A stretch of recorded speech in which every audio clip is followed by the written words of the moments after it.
Y'all know I always got a controversial topic, always.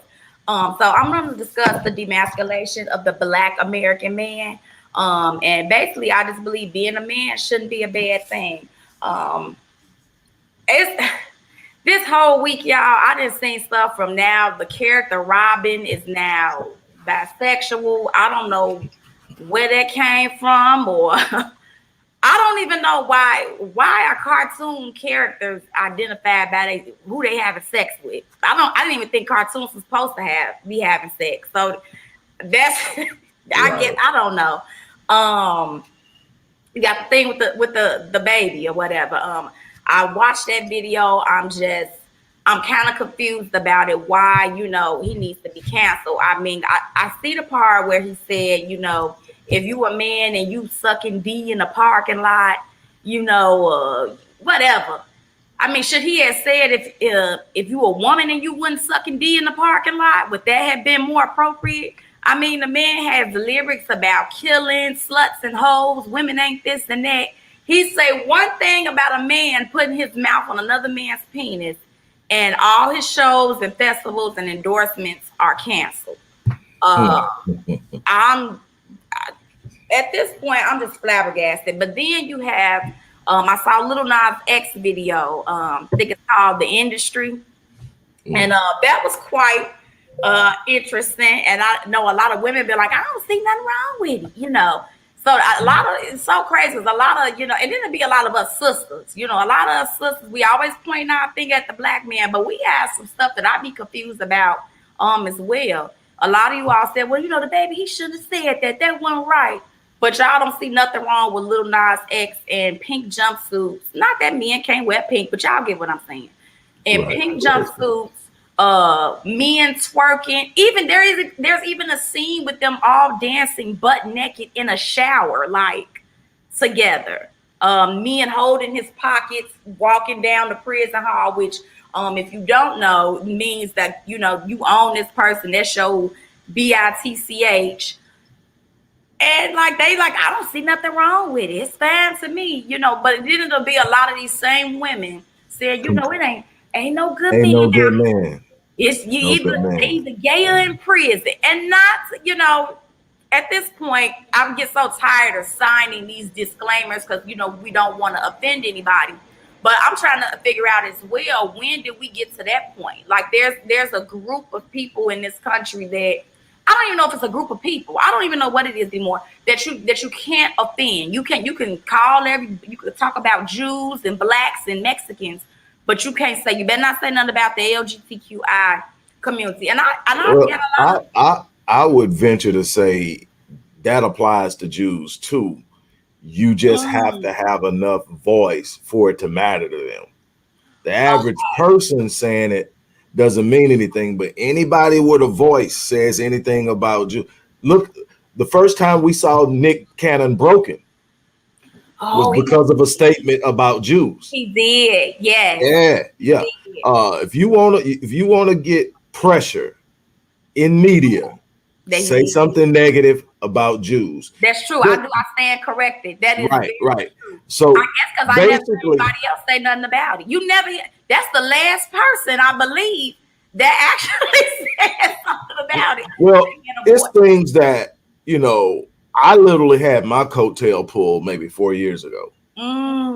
Hey, bro, have those conversations in quiet rooms. Don't have those conversations on air. You don't want that heat. You don't want that smoke. And you have to pick and choose. And these were people I respect, elders and strategists. That was like, pick your fights where you at least think you can win the battle. Don't go picking fights with an elephant and a switch. So do you think when people make a mention, because to me, everybody in this country gets made fun of, is what I'm saying. Like they have jokes, especially like on things like Family Guy and American Dad. It's just tons of shows. They're always making jokes about, and to me, no group has been off limits from those jokes until now. There have been Jews about Black people, Jewish people, Mexican people, and everybody just laughs it off. Now it's like we can make jokes about all those people. If I gotta take a joke, up until this last push of maybe about 10 years, everything was fair game. And you still see people push that LGBT envelope. If you, I don't know if you listen to the Ricky Smiley morning show, it's syndicated now. His sidekick on that, I forget the dude, the K, what his name. But anyway, he plays that all the time. He'll say stuff, but he's saying it in a joking way, and he's never attacking, but he makes fun of it. You know, they got two gay people on there, Brat and Gary, Gary with the T. And they're always making fun of Gary, man. It's like, you know, Gary, if Gary was a coach, he'd be the coach. He'd be coaching the tight ends and the tailbacks. You know, stuff like that. Everybody laughs at it. And then like Ricky will say, all right, you're going to start getting them letters and them emails and everything like that. And when y'all don't hear from Rod T, that's his name. When y'all don't hear from Rod T in 2 weeks, he been suspended for messing with them people. You know, you don't, and like they're a joke. You don't mess with the alphabets. Right. You know, right. And he can actually take those jokes. Like the show isn't canceled. He hasn't got Ricky Smiley fired. But it just seems like as a whole, you know what I'm saying? It's weird. I don't even know. What you have to understand is the LGBT community is probably the smallest community with the most power. I agree, definitely. And what we should be paying attention to is not how they are easily offended, because they actually aren't. They're just establishing a standard of don't mess with us. They're not offended. If you know most gay people who are truly about gay life, they're really like down to earth. They take jokes. They're not. They're thick skinned. They've always had to be. That's very because everything was aimed at them until they got their protections. They're very thick skinned. So little small stuff that people say. But what happened is they learned that if they are tied. Let me ask you a question. If, like, I posted a video probably last week of a young Black woman, probably in her 20s, saying that if a Black woman refuses to date a bisexual male, then she's homophobic.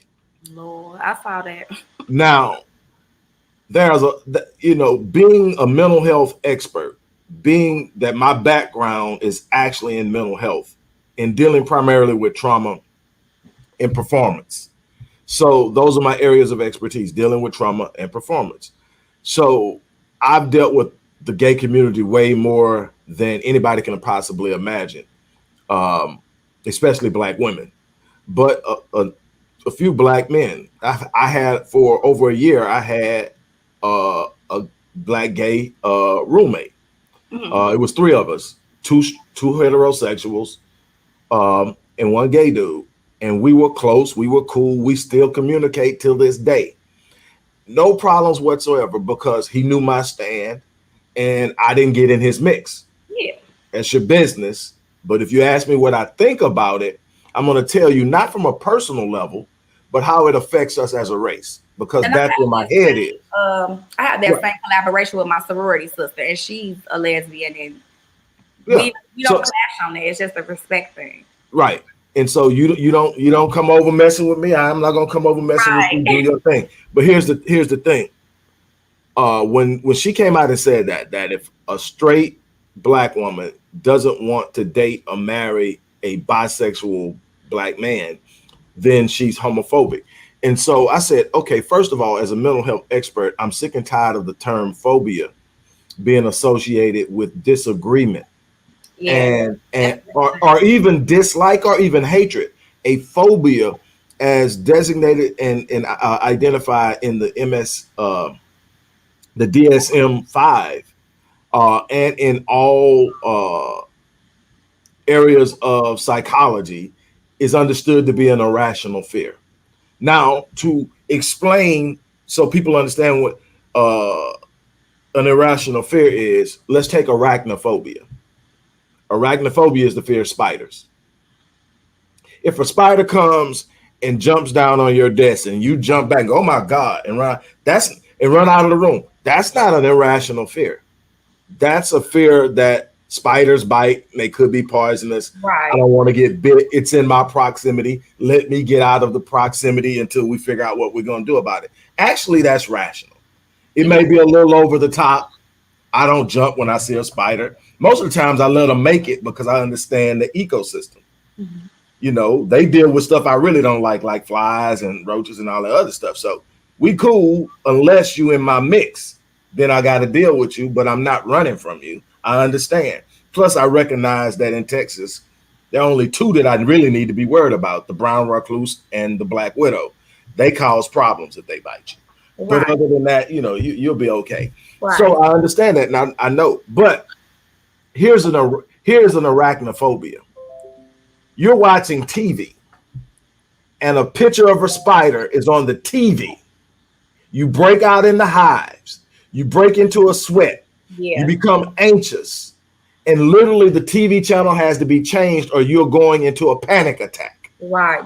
That's arachnophobia. That's an irrational fear where the actions behind the fear isn't rational and cannot be explained by normal in normal circumstances. Okay. So, you know, and the fear of water, which is hydrophobia, and you can go on into all these different types of phobias, but it's highly irrational. Telling somebody I don't agree with you, I don't want to date you, is not a phobia. But what they did is, if you look, if I don't want to date a white woman, what am I called? Either a bigot or a racist. If I don't want to date an Asian woman, whatever, everybody else is either a bigot or a racist. But why is it if you don't want to deal with them, you're a phobic? Because they're separating themselves because everybody can say that they've been discriminated against because of their race. Everybody can say they've been discriminated against because of their religion. Everybody can say what they want is something that isolates them, that only applies to them, that has this real negative connotation. They chose phobia because it's an extreme. So you are homophobic, transphobic, biphobic. No, I just don't agree with it. And there are a bunch of actual logical reasons why a woman would not want to date a man who is bisexual. Here's why. So that I need to have an open mind about that and, you know, give it a try. And I'm just let me explain to you. Let me explain to you behind the darkness of this. See, again, this is a community that has said, let me do me, but is hell bent on not letting you do you. Okay, so here we go. And when you talk about, because the girl on the video said, if you saw a bisexual man and he was in his masculinity, you couldn't tell him from anybody else walking down the street. If he was fine and everything like that, you'd be looking at him and you'd be attracted to him. Sure. So if the only thing that's stopping you from being with him is bisexual, then you're homophobic. No, what you don't understand is anybody with any sense knows that there's a big problem with down low men. And what does that mean? Men who are masculine, especially in the Black community, men who are masculine, who come across in every way as being 100% man, have secret societies where they are coming together and having sex with one another and going homes to wives and girlfriends. The reason that the uptick in HIV has been the way it is over the last 20 years is because of the down low society of Black men in Atlanta. That is being studied. I have researched and looked into it. I know a bunch of those cats. Football players, basketball players. I know, and I'm talking names that if you said it, you'd be like, whoa. I already know. We probably will see you again, Mr. Wallace. Dr. Wallace, don't say it. Ooh, man. But and I like you. Don't say nothing. You know, and like I said, I got exposed to the world because I was an athlete. So I'm around these cats and I see their tendencies. I'm like, dude, that's kind of, you know, hey. And like now you can't even say the word that was gay. You know, that used to be the thing, but man, that's kind of gay. Nah, you know, the whole commercial one, you can't say that. No, you can't say that anymore. That's I'm like, but you can say a bunch of other things. And here's like I said, you can say a bunch of other things, no problem. Like for instance, and everybody dropped down on the baby. The baby been calling Black women hoes and bitch forever. He's been talking about shooting up and killing Black people in the Black community. He's been talking about slanging drugs and using drugs in the Black community. All this stuff Actually, he hasn't said all this stuff when he got all those things that got canceled because he said something that gays took in the wrong way. And that's what my issue is. I feel like they kind of think like when we go against that, and I hate that it's a we and they. Like I hate that I have to even sit here and be identifying myself as, well, us heterosexual people against these homosexuals. I just why? It's not like that. First of all, it's not like that for me. I just don't like that. My whole thing is I've done years and years of research on it. I became intimately interested and aware of it because I was learning that a large portion of the lesbian clients I was getting, especially Black lesbian clients I was getting, had a history of childhood sexual abuse. Okay. And I talked about that, and they say a lot of times that's not true. But I'm talking about it. Well, first and foremost, we can't say that it's you have to be careful when you're talking about data and science and observations on what could be seen as an anecdotal level, because I'm a single sample. Right. So I could just be the person in the world that all lesbians who have been molested come to. Now what you have to ask yourself is the chance, how likely is that mathematically? Not very likely that all of a sudden the entire sexually violated lesbian community finds me. So if I'm getting a very high number that says this, it doesn't say that if you are sexually molested, you will be a lesbian, but it does say you have to ask yourself, does being molested as a child play a role in it? You have to at least ask you can't dismiss it because you want to make the argument that I was born this way. But because you got to say, okay, because you have to, that's this thing in science called statistical significance. What it means is that something has happened at a rate that cannot be explained away by coincidence or happenstance. It's been happening enough that you got to explain why it's happening. Okay. So when you got that large of a number, you got to say, okay, what's the connection? And so I started doing the research. Then I found out there was a connection with males too. Yeah, a lot of men don't talk about it until you'll ask them, and I think we really ignore that about our Black boys a lot, that they went through a lot of molestation, that I guess they talk that men don't bring that stuff up. But one of the problems with men who have been molested as boys is it causes, especially if you were molested by a man, it causes you to question your sexuality. And if you truly identify as being a man, but you've got a situation where you've been molested by a man and you're questioning yourself, who do you tell it to? Because the last thing you want to do is be judged as being gay. Yeah. Okay. That's because you identify as being straight.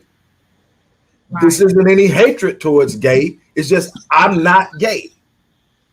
And you've gone on, and every other person you've been with in your life has been a female, but you didn't deal with it. You can't tell anybody and that has created a problem. Nobody's talking about it, so it doesn't exist. It absolutely exists. And we need to understand it. So now, a part of this, when you initially talked to me, we never got into it deeply the last time. A part of this that you have to understand is there's a difference between the move to emasculate or feminize the Black male image and the push of the LGBT community. And they need to be understood as two separate ideas. The LGBT community as a whole isn't targeting the Black community and saying, we want to make y'all gay. I agree. But the platform that they have and the way that they are now able to be out front and open, and now the way that they're demanding that they be represented in our entertainment. We got to have a gay scene in the movie. We got to have this. One of the people has to be gay in the cast, or you got to answer to the LGBT community. Well, what that does is that normalizes the lifestyle. Now, those who want to feminize and emasculate the Black man is using that normalization to push upon Black men that, hey, this is cool. This is what you do. And young Black girls. And people, I don't think the LGBTQI community is really, I agree with you asking for that as a whole. Like, sending in letters. We need this scene in this movie. I've been kind of thinking lately, like, is it like just certain people behind media who we don't know that, like you just said? Well, what you got to understand is, just like Jews, there are a number of gay and bisexual people who are a part of the LGBT community who have weight in entertainment, weight in politics, and they get to cast their lot with their power. So no, the LGBT, they know better to the fact that, like with them putting it in cartoons, okay, you want to put it in some adult movies, okay, but the fact that you're putting it on cartoon characters, I think anybody, just as an adult, no matter who you want to sleep with, you got to know that that's not okay. You know? Well, the way they did it is, because I looked at it when it came out, the way they did it is right now, you don't know how it's going to play out. It's just automatically assumed. There's no, in the cartoon, there's no sex because the cartoon's for kids, but they're putting the identity. Right. Why he got the identity?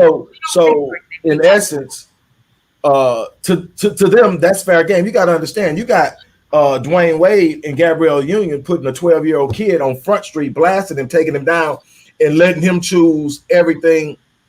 And like I said before, my research has shown me that any child that is quote unquote gender confused or sexually confused about their sexuality or their gender, and it happens, and there's a number of reasons that it happens, and that'll have to be for another discussion another time. But what I find is in my research that if they are left alone and treated like normal children, meaning no heavy gay influence, no heavy heterosexual influence, why we need to be talking about sex at 9 and 10 any damn way? So just let them be kids. What you find out is that 80% of them choose their natural assignment anyway. That's 80% of those who are confused. So if you leave, but what happens if you start to push them is you confuse them more, and kids have a tendency to take a chance to move against authority. So they'll do it just because. Actually, in a lot of because that's my life's work, working with children in group homes, residentials, things of that nature, and I see that go on a lot in those social institutions that are supposed to be helping children. I do see them grooming them with those behaviors, just pushing.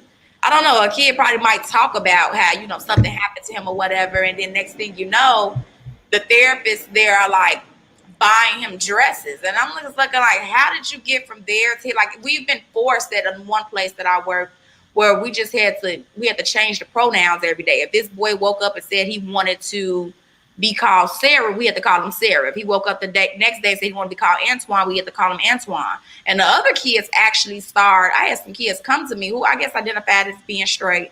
They were like, why do they get all, you know, this stuff? They get extra clothes, they get extra attention and benefits. So some of the guys there that was, I guess, identified as heterosexual, they started going along with that just so they could get the extra benefits, the extra time out to be able to leave the group home and the residential, and go hang out with, you know, with their friends. But I know the same attention and the money and the benefits wasn't allotted to the kids who didn't identify as being LGBTQ. So right. There's an overextension. But it does happen. I've seen it firsthand. Right. There's an overextension of accommodation. Yeah. Without truly understanding the social and psychological dynamics. And you got a lot of people who don't have the expertise in doing so, playing major roles in the decision making of how it should be done. You also have a very strong media force and presence pushing and shaming people on family values. How so now if your child comes to you and say, you know, at 6 years old, I identify as something other than what their natural assignment is, that if you don't say, okay, that's fine, that's great, let's work on that, what do you want to do, then you're a bad parent. So what used to be the freedom of, first of all, freedom of citizenry, you know, I have a right to live my life as long as it doesn't impede upon anyone outside of my home. I have a right to be the head of my home and set the value system in my home. That's being taken away. The ability to set the value system in the home of how we're going to operate and move now has to include that it's okay to be homosexual. Now, this isn't a statement that says that it's wrong to be homosexual. It's a statement that says I have a right to establish in my house, in my family line, what we will accept. Now, what I can tell you is I have people in my family, very close relatives, without getting any more particular than that, more than one, who have come to me and said, I'm gay. My response is, that's your choice. You're an adult now. Yeah. You're an adult now. You know, but as a kid, you come to me and tell you, come back and talk to me when you're 20. It's that simple. Not, oh my God, I can't believe you. No, look. That's how it was at my house. My mom was like, you get older, you can do whatever you want, but up in here, this is what we're doing here. Exactly. And I'm not attacking anybody. I'm not, nobody's going to be treated differently here. Yeah. But you're not going to be encouraged to just do it. Other rules that you can.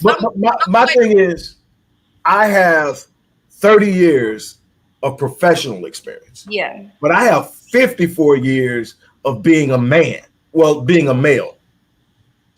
And 30 plus of that, 34 plus of being an adult male.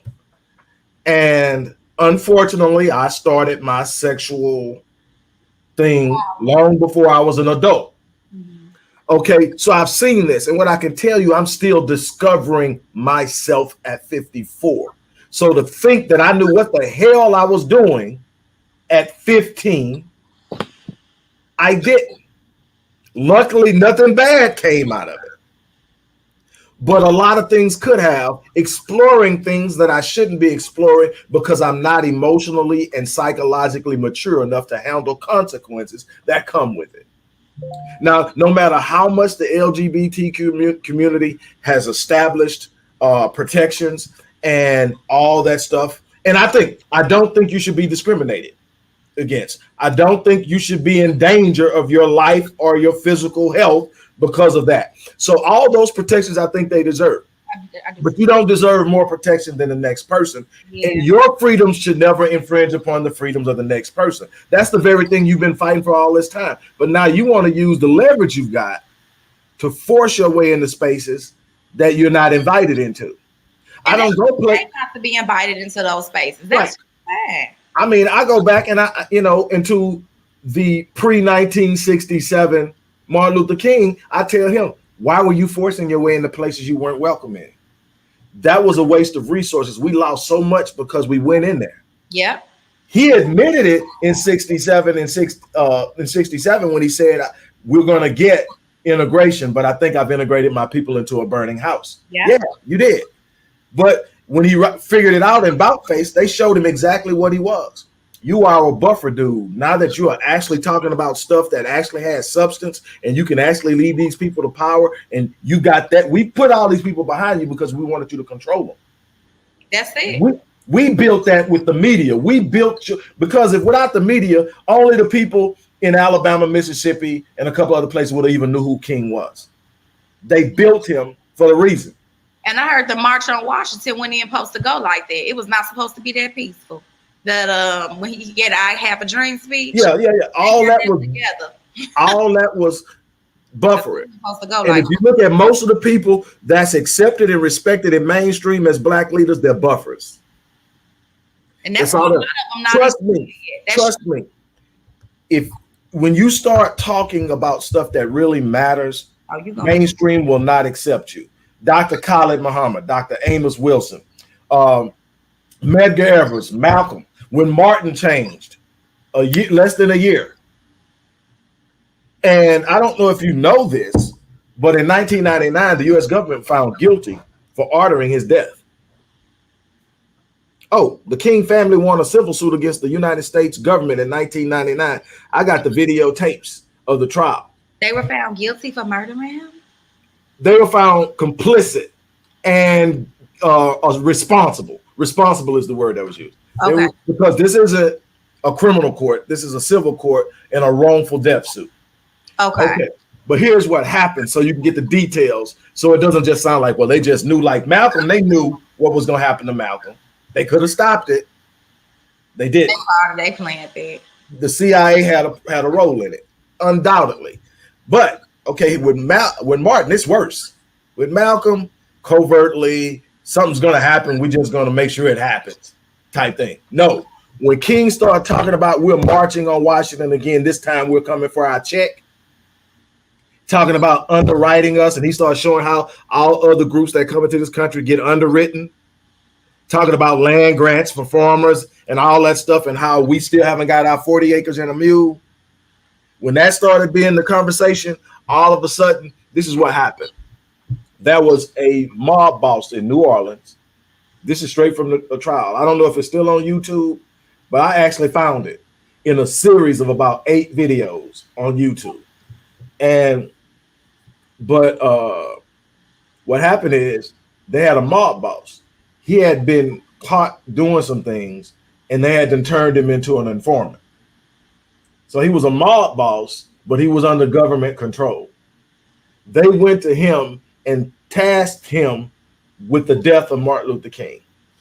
He in turn called in a hitman from Houston. They figured it out. They got with some people who were on the inner circle of Dr. King. And that's been ongoing for a long time, discussions about who those traitors were. And it's crazy. The people that are right in front of you are the most dangerous ones. But they knew where he was going to be, what hotel he was staying in, and he was brought out on that balcony. Okay, now here's the crazy thing. That ain't the thing that got me. Okay, they went, you could say some rogue people in the government made that happen. But it gets worse. They literally scrambled a special forces unit and sent them to Memphis just in case the hitman didn't get the job done. Martin was going to die that day no matter what. That came out. Wow. And the U.S. government was found guilty. And the King family was rewarded. I don't remember how much. But that goes to show the power at play.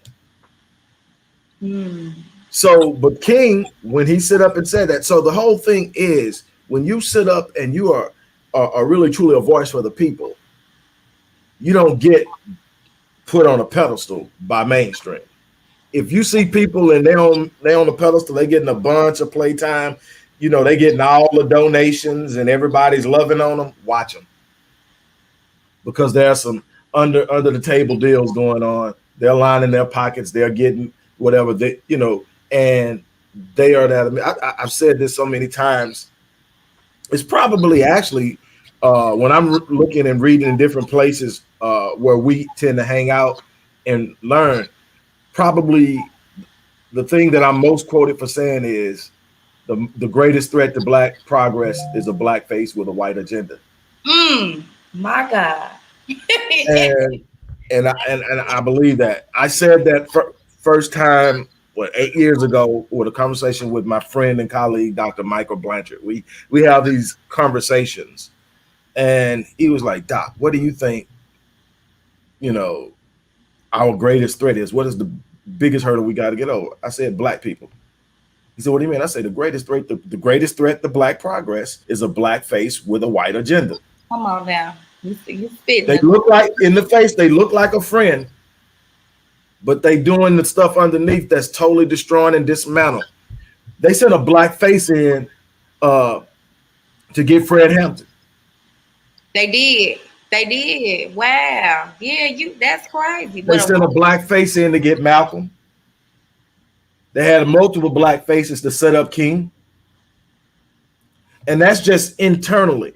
And then it's been a bunch since. They say every revolt that most African Americans had in this country, the reason why it wasn't successful is because we always had a snitch, like somebody went and told. And what you said, they sent somebody in and they went back and told. And mostly every revolt that we ever had in this country to get something that could have been successful was found out because of that. So, yep, that's true.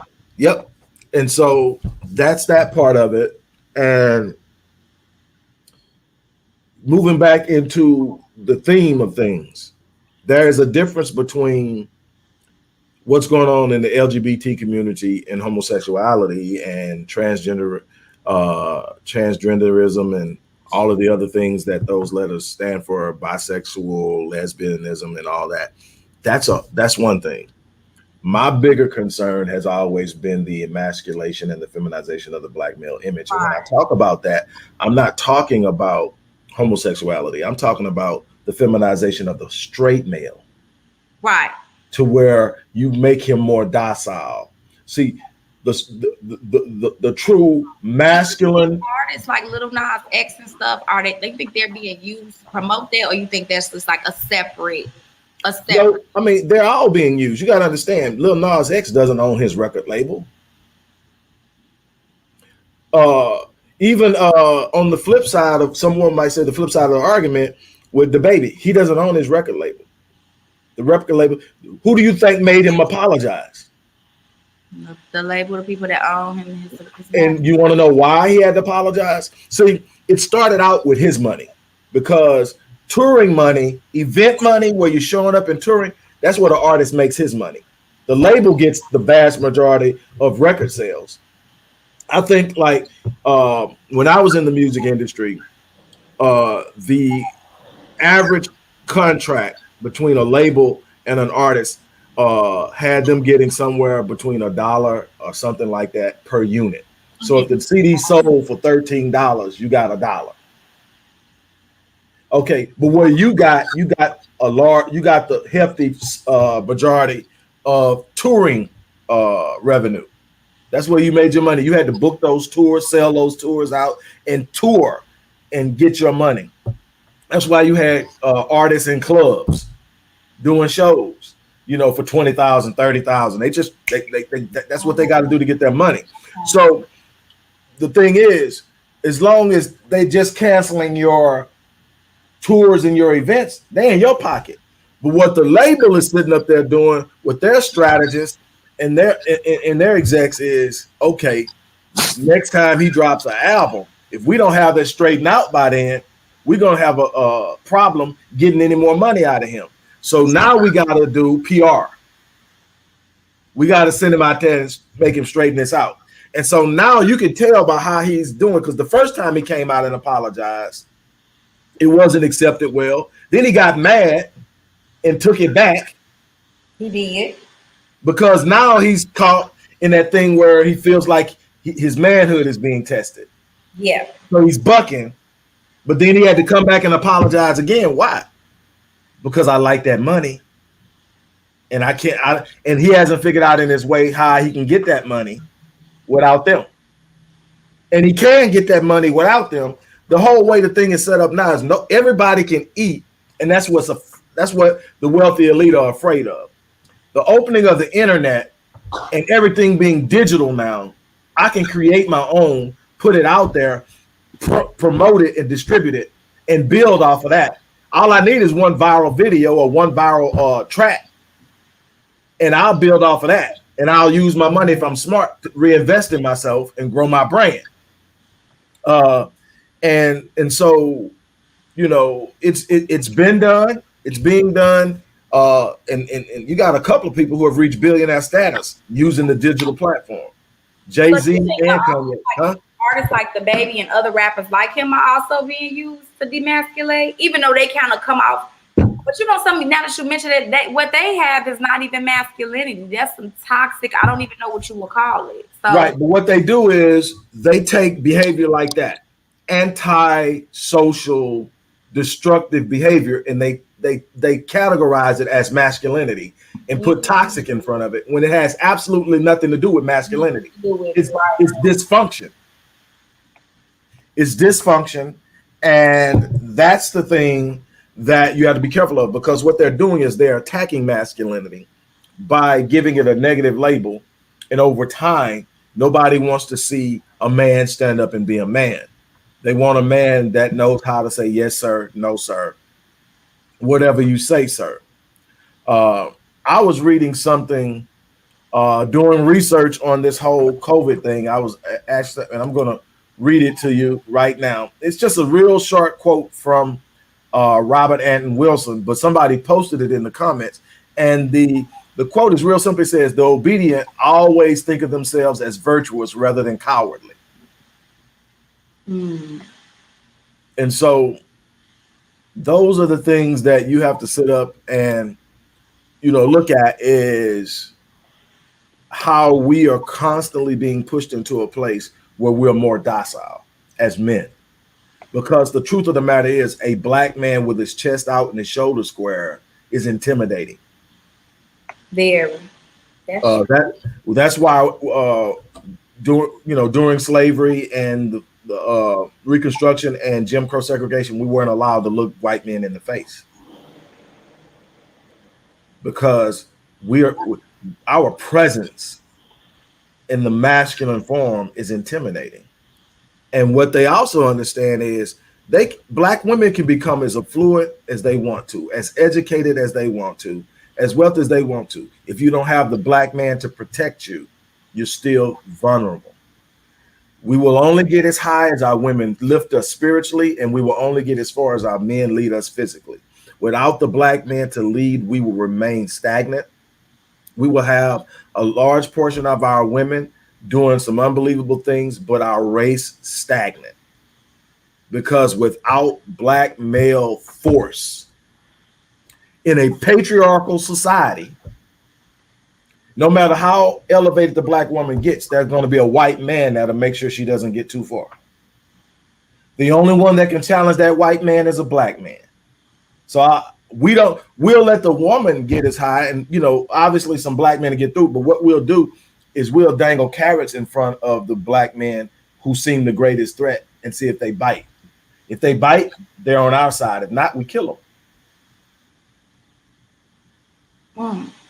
I mean, Dr. Amos Wilson died under mysterious causes. Dr. Khalid Muhammad died under mysterious causes. Yep, brain stuff. Yeah, he had to be right around the time Johnny Cochran. Okay.